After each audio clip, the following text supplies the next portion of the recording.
Iyyaka na'budu wa iyyaka nasta'in. Qala Allah, ini antaraku dan hambaku, dan apapun yang hambaku minta aku berikan. Coba gimana jawaban Allah? Iyyaka na'budu wa iyyaka nasta'in, ini antaraku dan hambaku. Apapun hambaku meminta aku berikan.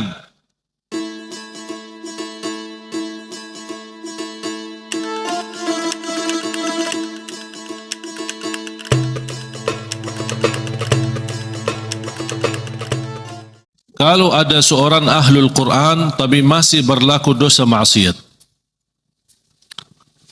dan seandainya dihukum oleh Allah untuk masuk neraka sementara, untuk disucikan dan membersihkan dari dosa dan maksiat, neraka pun tidak akan mampu menghanguskan kulitnya dan tidak akan mampu membakar hatinya karena isinya Al-Quran.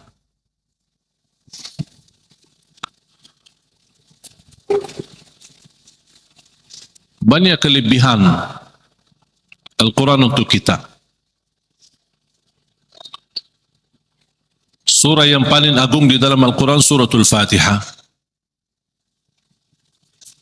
Ayat yang paling agung di dalam Al-Quran ayat Al-Kursi. Suratul Fatihah, kalau boleh saya artikan dialog sama Allah, berdialog dengan Allah. Setiap satu ayat kita baca, Allah jawab kita.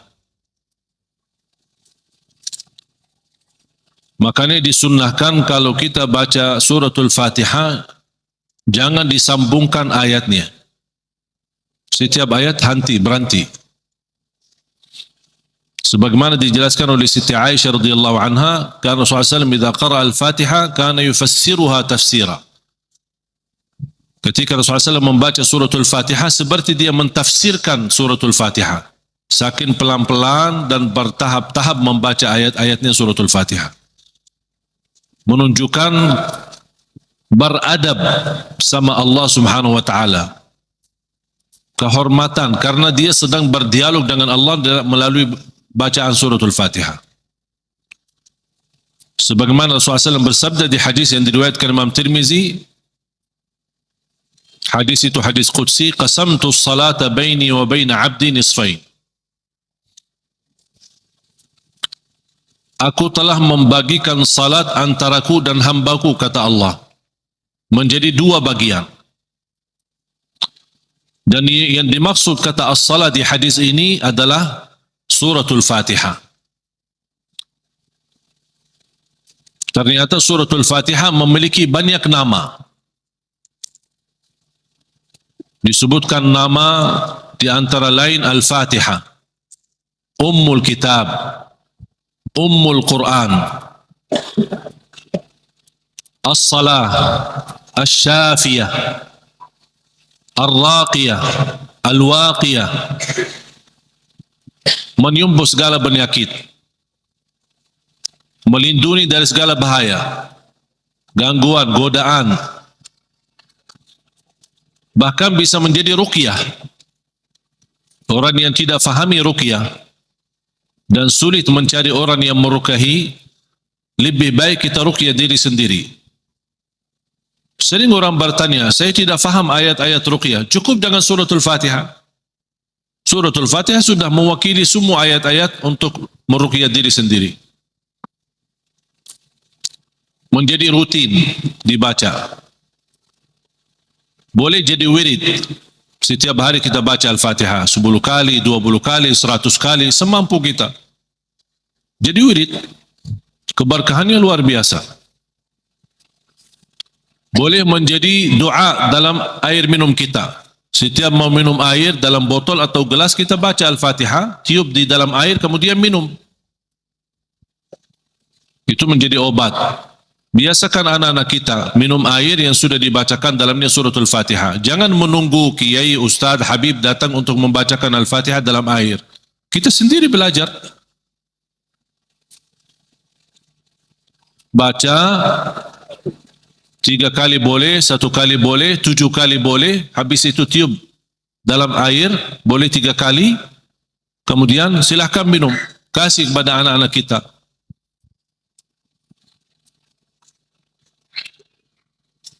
Al-Fatihah sebagai obat menyembuhkan penyakit kita.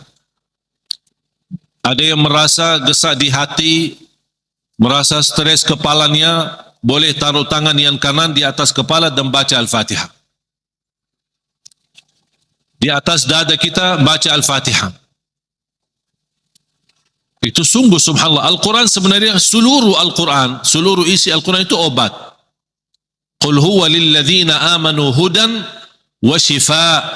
Sungguh Al-Quran itu petunjuk dan obat, menyembuhkan penyakit bagi orang-orang yang beriman. Berarti Al-Quran menyembuh penyakit hanya berlaku bagi orang yang beriman. Yang tidak beriman tidak berlaku.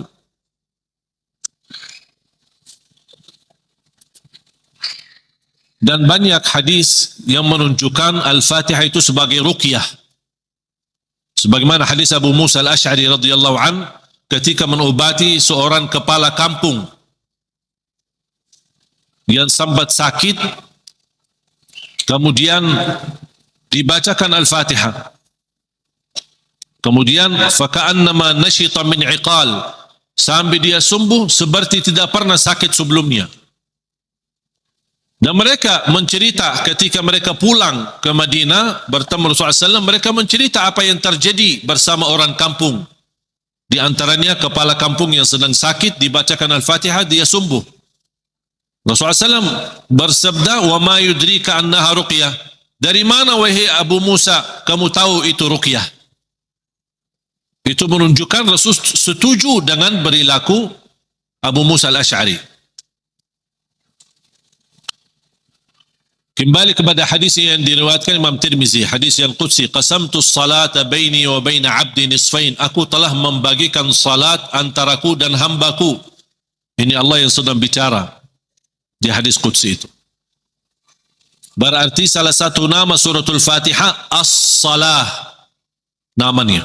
Kenapa dinamakan As-Salah? Karena tidak sah salat kita tanpa suratul Fatihah. Qasamtu salata baini wa baina abdi nisfain. Aku telah membagikan salat itu antaraku dan hambaku dua bagian. Fa idza qara'a abdi alhamdulillahi rabbil alamin qala Allah hamadani abdi. Ketika hamba berkata alhamdulillahi rabbil alamin qala Allah, Allah jawab. Cuba bayangkan jemaah sekalian, setiap satu ayat dari suratul Fatihah kita baca, Allah jawab kita. Makanya layaknya adab yang sempurna, jangan sambungkan suratul Fatihah. Allah jawab, kita hayati jawaban Allah subhanahu wa ta'ala. Alhamdulillahi rabbil alamin. Allah menjawab, hambaku telah memujiku. Alhamdulillahi rabbil alamin. Qala Allah hamadani abdi. Hambaku telah memujiku. Ar-Rahmanir Rahim. Qala Allah majjadani abdi. Hambaku telah mengagungkanku. Malik Yaumiddin. Qala Allah asna alayya abdi. Hambaku telah memuliakanku. Allah jawab setiap ayat. Iyyaka na'budu wa iyyaka nasta'in. Allah jawab, ini antaraku dan hambaku. Na'budu itu Allah. Nasta'in, kami memohon pertolongan kepada Allah. Berarti ada dua bagian. Ini antaraku dan hambaku kata Allah. Ini ada bagian untukku, ada bagian untuk hambaku. Iyyaka na'budu wa iyyaka nasta'in. Dan terpilih kata nasta'in memang sangat pas. Kenapa tidak terpilih iyyaka na'budu wa iyyaka natawakkal? Iyyaka na'budu wa iyyaka nasbir. Iyyaka na'budu wa iyyaka nu'min. Kenapa terpilih kata nasta'in? Karena kita tidak mampu menyempurnakan ibadah sebagai hak Allah tanpa pertolongan dari Allah. Berarti cocok kata nasta'in. Imam Ibnul Qayyim membuat satu buku gara-gara kalimat ini, Iyyaka na'budu wa iyyaka nasta'in. Bukunya 2 jilid, lebih dari 400 halaman. Hanya membahas Iyyaka na'budu wa iyyaka nasta'in. Madarijus salikin fi manazili Iyyaka na'budu wa iyyaka nasta'in. Sudah ada dalam bahasa Indonesia.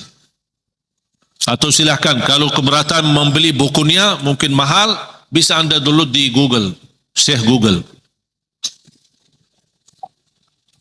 Buka, nama bukunya Madarijus Salikin fi Manazili Iyyaka na'budu wa iyyaka nasta'in. Selain buku ini yang sangat bagus yang dimiliki oleh Imam Ibnul Qayyim, buku yang kedua adalah Zadul Ma'ad. Zadul Ma'ad. Kata guru saya, fantasnya dan layaknya setiap orang Muslim menyimpan buku ini di samping tidurnya, di tempat tidurnya. Sebelum mau tidur, baca walaupun 1 halaman dari buku itu. Kenapa? Karena buku Zadul Ma'ad termasuk buku yang terbagus membahas ibadah-ibadah dan sehari-hari Nabi Muhammad.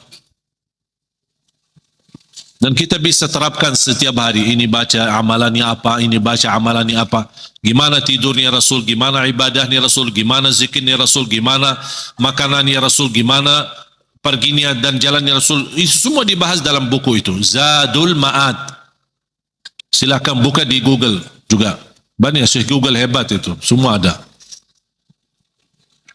Karya Imam Ibnul Qayyim. Kalau anda bisa beli 2 buku ini atau bisa download di internet, itu sangat bagus. Sudah ada dalam bahasa Indonesia. Iyyaka na'budu wa iyyaka nasta'in. Qala Allah, ini antaraku dan hambaku, dan apapun yang hambaku minta aku berikan. Coba gimana jawaban Allah? Iyyaka na'budu wa iyyaka nasta'in, ini antaraku dan hambaku. Apapun hambaku meminta, aku berikan. Habis itu apa yang diminta oleh hamba? Minta apa? Ihdinas siratal mustaqim. Tetap Allah masih jawab, ini untuk hambaku. Ihdinas siratal mustaqim. Siratal ladzina an'amta 'alaihim. Allah jawab, ini untuk hambaku. Ghairil maghdubi 'alaihim waladdallin. Ini untuk hambaku. Artinya Allah kabulkan doanya karena ini doa. Makanya kita tutupi amin. Apa arti amin? Allahumma stajib. Ya Allah, mohon diterima. Itu makna amin. Mohon ya Allah, terima permohonan kami. Allah menjawab, ini untuk hambaku. Artinya Allah jawab dan kabulkan doa kita. Makanya ketika kita baca Al-Fatihah, kita merasakan berdialog dengan Allah. Dan suratul Fatihah, 2 macam doa ada di dalamnya. Ada 2 macam doa. Doa ibadah dan doa masalah. Bukan masalah ya. Masalah. Doa ibadah dan doa masalah. Apa beda doa ibadah sama doa masalah? Ini ada 2 macam doa. Dan dua-duanya ada di dalam suratul Fatihah. Doa ibadah yang isinya memuji Allah tanpa meminta. Doa ibadah memuji Allah tanpa meminta. Tidak ada permintaan. Contoh, Alhamdulillahi Rabbil Alamin. Apa permintaannya? Tidak ada. Cuman artinya apa? Memuji Allah. Segala puji bagimu ya Allah. Dan tidak ada kata yang terindah daripada kata Alhamdu. Karena Alhamdu sudah mewakili semua segala pujian. Artinya jamaah sekalian, kalau ada di antara kita yang tidak faham cara yang terbaik memuji Allah, tidak hafal kata-kata yang panjang dan indah, tidak hafal asmaul husna. Aku ingin memuji Allah, cukup satu kata, Alhamdulillahi Rabbil Alamin, mewakili segala pujian. Makanya kata ini sangat luar biasa. Kalau diartikan dalam bahasa Arab, segala puji bagimu ya Allah. Artinya semua pujian bagimu ya Allah, segalanya. Makanya disebut kata itu doa ibadah, karena isinya memuji Allah tapi tidak meminta. Tidak meminta apa-apa. Doa yang kedua, doa masalah, yang isinya memohon sesuatu. Memohon sesuatu. Contoh, ihdinas siratal mustaqim. Itu kan ada permintaan. Makanya disebutkan doa masalah. Layaknya setiap kita berdoa diawali dengan doa ibadah, baru masuk kepada doa masalah. Itu adab, tata cara doa. Jangan langsung mau berdoa, ya Allah ampuni ya Allah. Puji dulu. Karena Allah senang mendengar pujian hamba. Allah senang. Buat Allah senang dulu, baru minta. Dan itu sudah dibuktikan oleh suratul Fatihah. Makanya saya selalu berkata, bagi orang awam yang tidak bisa berdoa, tidak mampu doa, tidak hafal doa, atau tidak memfahami bagaimana bisa berdoa, dia cukup membaca Al-Fatihah, mewakili semua doa. Karena isinya doa ibadah ada, memuji Allah tanpa meminta, dan juga ada isinya doa masalah. Boleh enggak saya baca Al-Fatihah supaya anak saya mendapatkan hidayah, supaya anak saya disembuhkan oleh Allah, supaya saya dapat jodoh, supaya saya diberikan kemudahan? Doa. Al-Fatihah mewakili semua doa bagi orang yang tidak faham doa atau tidak bisa berdoa. Jadi diawali doa kita dengan ibadah atau doa ibadah yang isinya memuji tanpa meminta, baru masuk ke tahap yang kedua, doa masalah, memohon kepada Allah SWT. Dan juga tolong jemaah sekalian perhatikan, habis dibacakan Al-Fatihah sampai iyyaka na'budu wa iyyaka nasta'in, belum meminta apa-apa. Kita memuji Allah, mengagungkan Allah, memuliakan Allah. Kemudian kita mengaku sebagai hamba Allah dengan kita ikrarkan iyyaka na'budu, itu hakmu ya Allah, dan kami memohon pertolongan. Dan pertama permohonan bertolongan kepada Allah, dan yang terbaik pertolongan yang kita mohonkan kepada Allah adalah minta hidayah kepada jalan yang lurus. Jemaah sekalian, ayat Al-Fatihah disusun itu betul-betul rapi, tidak sembarangan kata-kata yang terpilih, termasuk meminta hidayah. Kalau kita dapat hidayah, segala urusan kita beres. Karena kata ihdinas siratal mustaqim bukan berarti kita memohon hidayah kepada jalan yang lurus dalam hal agama. Itu tidak, bukan hanya itu saja. Tapi ihdinas siratal mustaqim dalam mengurusi rumah tangga, ihdinas siratal mustaqim dalam mendidik anak, ihdinas siratal mustaqim dalam mencari nafkah dan rezeki, ihdinas siratal mustaqim dalam kehidupan kami sehari-hari, ihdinas siratal mustaqim dalam beribadah, ihdinas siratal mustaqim dalam ikhlas, ihdinas siratal mustaqim dalam sabar, ihdinas siratal mustaqim dalam syukur. Semua hal-hal yang kita butuhkan, dunia maupun akhirat, ibadah maupun tidak ibadah, beramal apapun, kita memohon petunjuk hidayah kepada jalan yang lurus. Artinya kita memohon melalui ayat ini, kita berharap segala aktivitas kita bisa mendapatkan yang terbaik di jalan Allah. Ihdinas siratal mustaqim, berilah Allah petunjuk kepada jalan yang lurus, yang terbaik. yang terbaik ikhlas, yang terbaik rumah tangga, yang terbaik mendidik anak, yang terbaik dalam menjaga diri, yang terbaik melindungi diri, yang terbaik mencari nafkah dan rezeki, yang terbaik mencari kerjaan yang baik, yang terbaik dalam beribadah, yang terbaik dalam tahajud, yang terbaik dalam majlis ilmu, yang terbaik dalam menghafal Al-Quran. Semua kita berharap melalui ihdinas siratal mustaqim sudah termasuk segala yang kita inginkan, dan kita hanya meminta bukan sesuatu yang baik tapi yang terbaik. Ihdinas siratal mustaqim.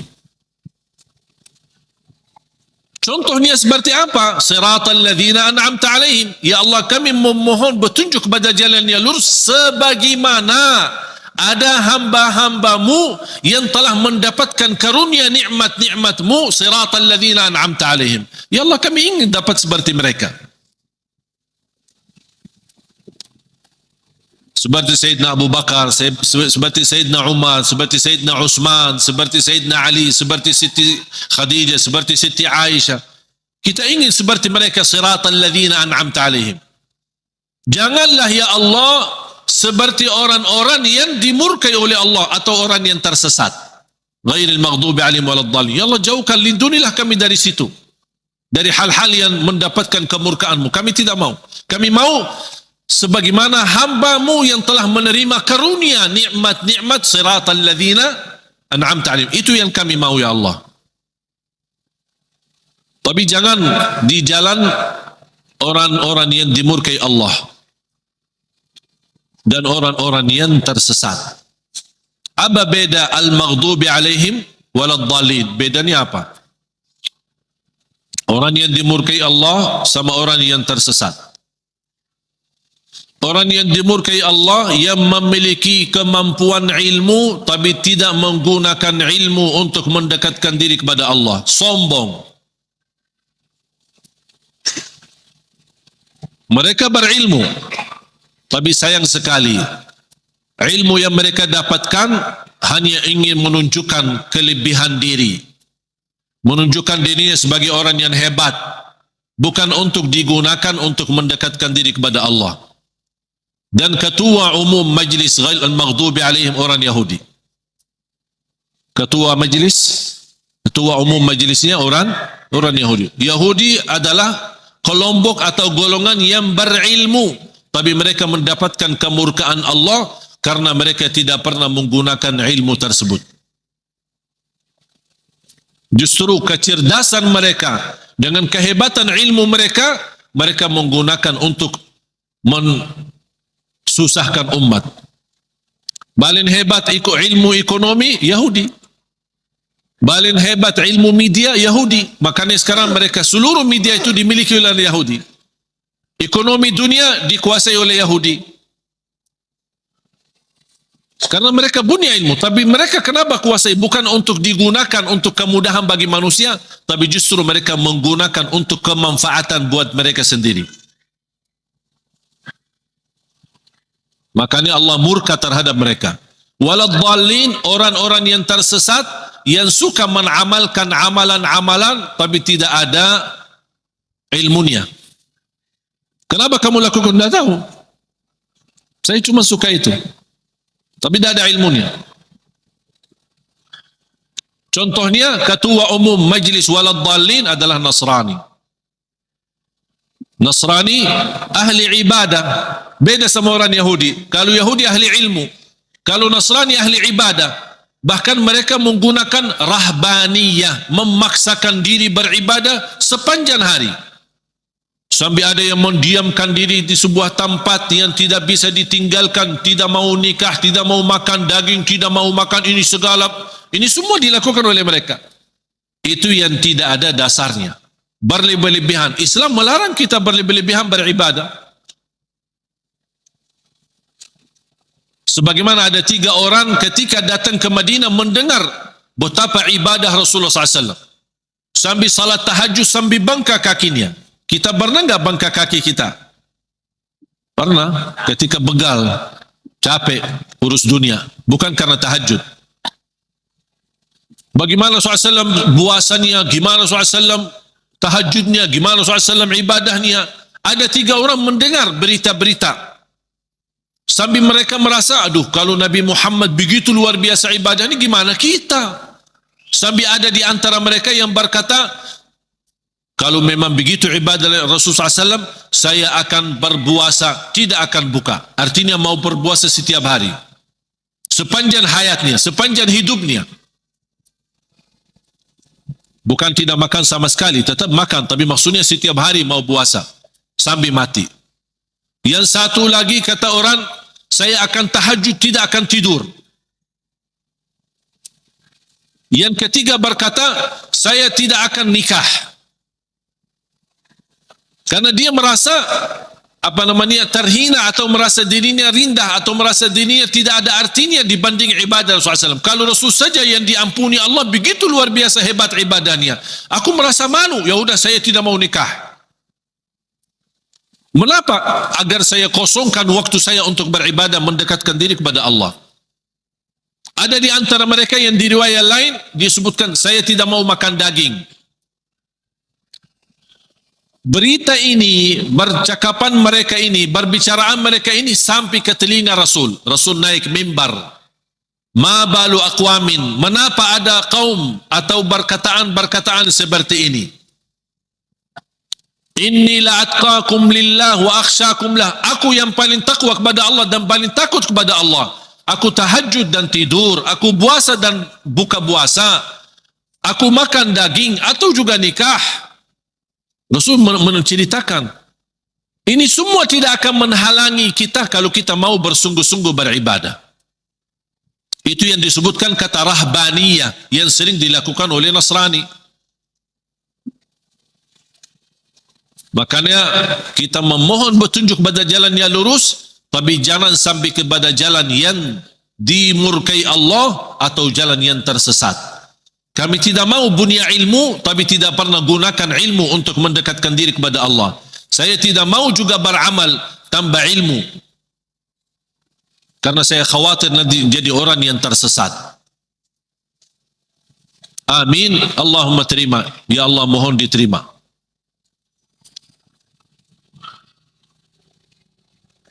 Oleh karena itu, jamaah sekalian dimuliakan Allah Subhanahu wa taala,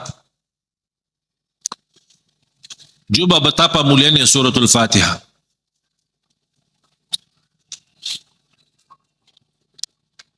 Saya hanya menyampaikan sejarah singkat. Saya belum membahas sejarah detail.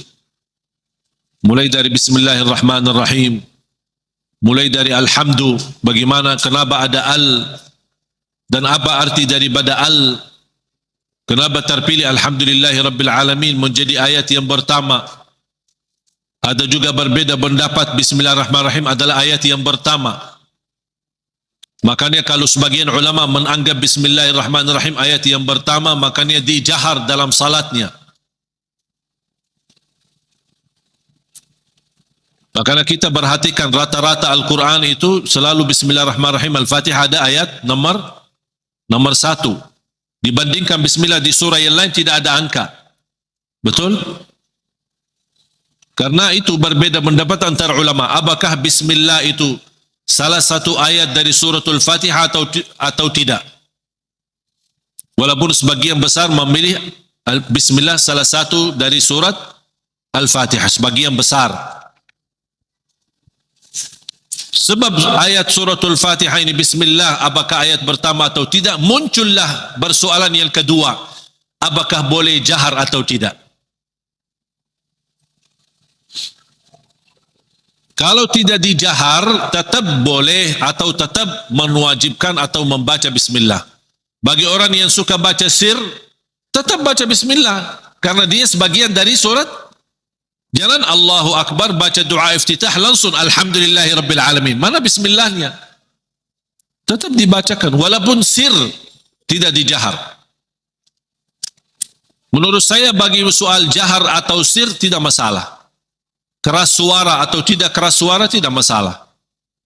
Bagi saya tidak masalah. Dan saya selalu sesuaikan. Masjid yang suka keraskan suara dengan Bismillah, saya suka tanya kalau diminta jadi imam.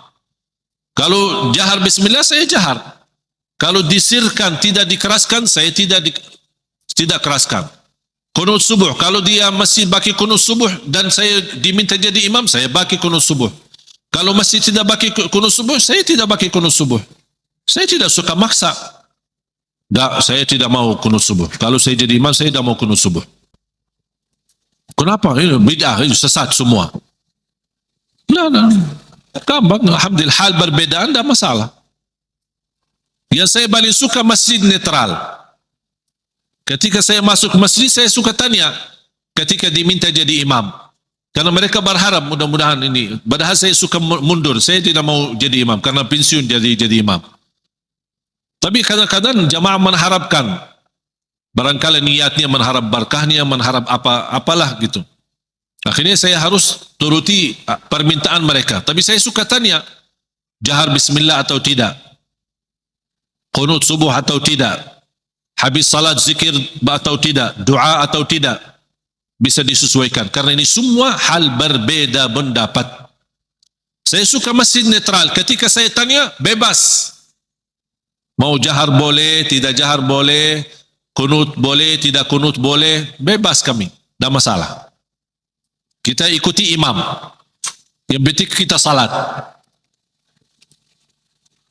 Dan itu yang kita perlukan, masjid yang netral, tidak fanatik,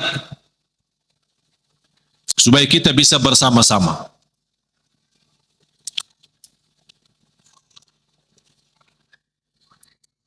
Bismillahirrahmanirrahim. Kalau kita hitungkan Al-Fatihah berapa ayat? Berapa? 7. Itu sudah disepakati. Itu sudah disepakati. 7 ayat. Nah, sekarang gimana kita bisa jelaskan? Kalau bismillah sebagian dari suratul Fatihah.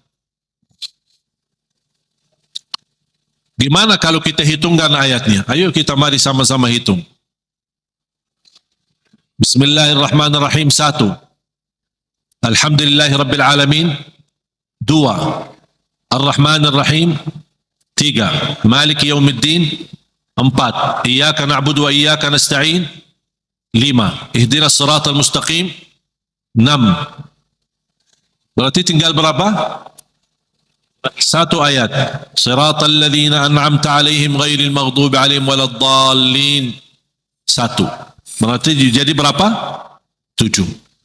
Bagi ulama yang pendapat bismillah tidak sebagian dari suratul Fatihah, tidak dihitung sebagian dari ayat suratul Fatihah. Berarti ayo coba kita hitung. Kalau dikeluarkan bismillah, mari kita hitung ayat pertama apa? Alhamdulillahirabbil alamin 1, terus Ar-Rahmanir-Rahim 2, terus 3, 4, 5.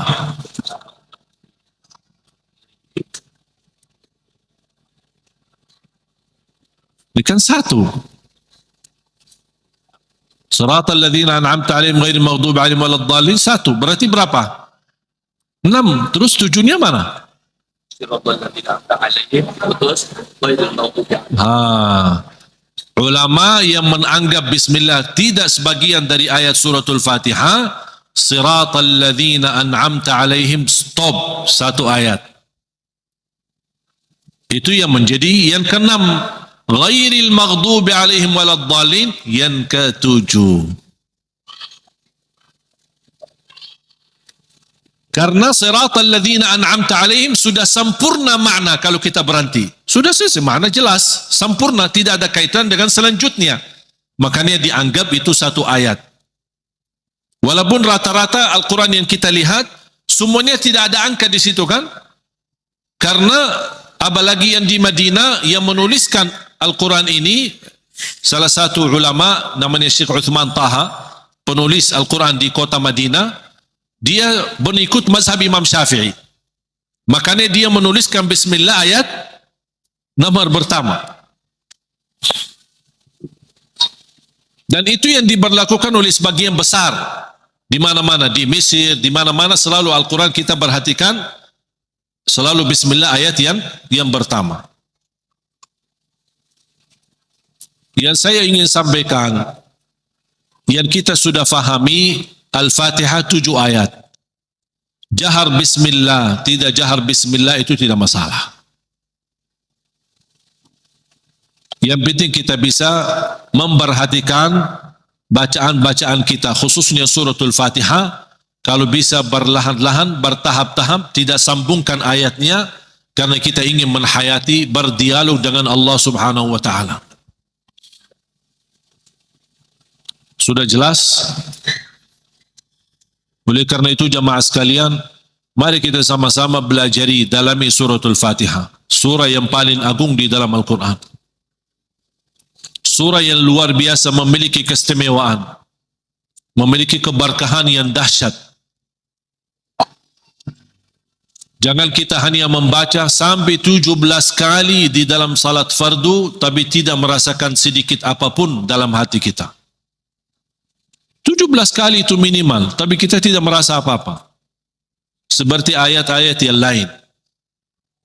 Padahal suratul Fatihah ini, kalau betul-betul kita bisa fahami dan belajari dan mendalaminya, wallahi bakal nangis. Saking agungnya dan indahnya suratul Fatihah. Cukup keindahan di dalamnya kita berdialog dengan Allah.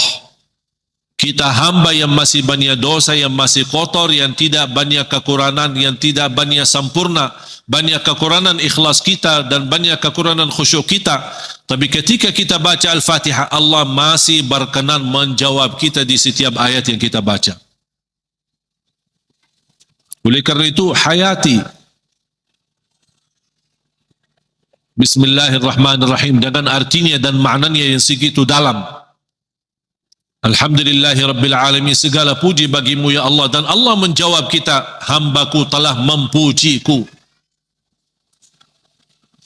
Makanya saya senang ketika baca Al-Fatihah, apalagi kalau lagi sendirian, lebih menikmati. Ketika jadi imam, memang terbatasi. Kalau kita ingin berlama-lama baca Al-Fatihah ketika jadi imam, orang takut nanti di belakang fikir kita lupa ayatnya. Alhamdulillahi Rabbil Alamin, Ar-Rahmanir-Rahim. Kita kan lagi hayati, jadi bingung kan. Diam sebentar aja langsung dijawab. Saya ingin menhayati, memberi kesempatan Allah menjawab saya agar saya bisa merasakan jawaban Allah. Ar-Rahmanir-Rahim, Maliki Yawmiddin, Iyyaka na'budu wa iyyaka nasta'in, Ihdinas siratal mustaqim,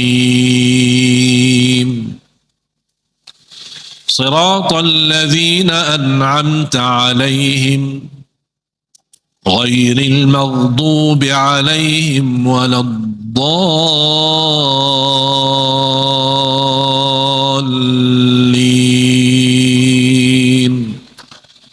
Amin.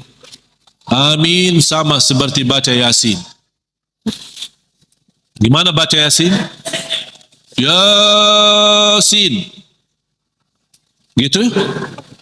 Betul? Di mana? Yasin. Di mana baca Yasin?